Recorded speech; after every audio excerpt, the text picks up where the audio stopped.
नमस्कार। सवाल टीवी में आपका स्वागत है। मैं हूं सुनील शर्मा।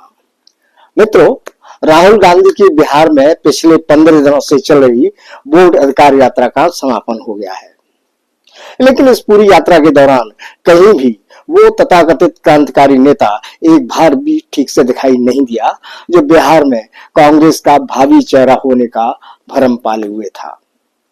लेकिन अब इस बबूले चेहरे का यह भ्रम शायद दूर हो गया होगा, क्योंकि उसे न तो यात्रा में शामिल होने का मौका दिया गया और न ही कहीं मंच पर उसे बोलने का मौका ही मिला।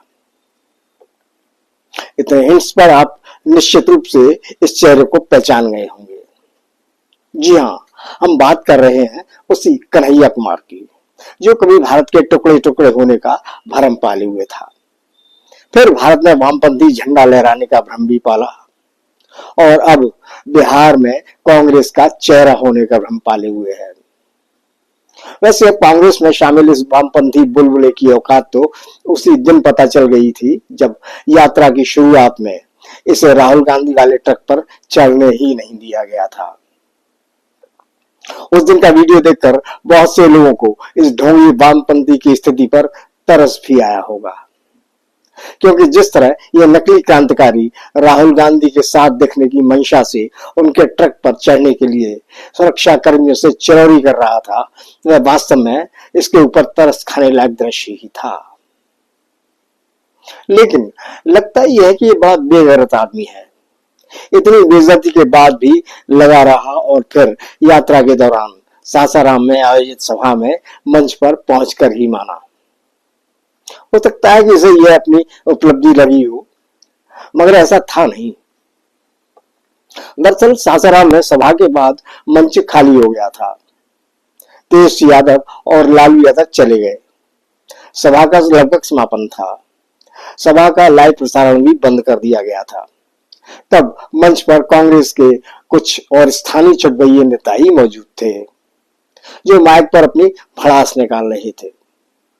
ऐसे में कन्हैया कुमार ने भी मंच पर पहुंचकर अपना गला साफ कर लिया, क्योंकि उस समय कोई रोकने वाला तो था नहीं। अब एक और नजारा देखिए। ये वोट अधिकार यात्रा के आखिरी दौर का दृश्य है, जब राहुल गांधी और तेजस्वी यादव ने साथ साथ बाइक रैली निकाली थी। इसमें राहुल और तेजस्वी के पीछे सुरक्षा कर्मियों के अलावा तमाम कार्यकर्ता नजर आ रहे हैं, लेकिन जो चेहरा नहीं दिख रहा है वो है कन्हैया कुमार का। शायद उसे इस रैली में शामिल होने की इजाजत ही नहीं मिली होगी। हालांकि एक बात ये जरूर हुई कि इसी यात्रा के दौरान जब मुजफ्फरपुर में एम के स्टालिन आए थे, तो मंच पर सबसे हाथ मिलाने के बहाने ये बेगैरत आदमी वहां पहुंच गया। तब थोड़ी देर के लिए इसे कैमरे पर दिखाया भी गया, लेकिन जल्दी गायब भी कर दिया गया। लेकिन अब सवाल यह पैदा हो रहा है कि कन्हैया कुमार के साथ ऐसा क्यों हो रहा है। जवाब में यह है कि बहुत से राजनीतिक पंडित बिहार में कन्हैया कुमार की इस डामाडोल स्थिति के लिए लालू यादव परिवार को जिम्मेदार बता रहे हैं।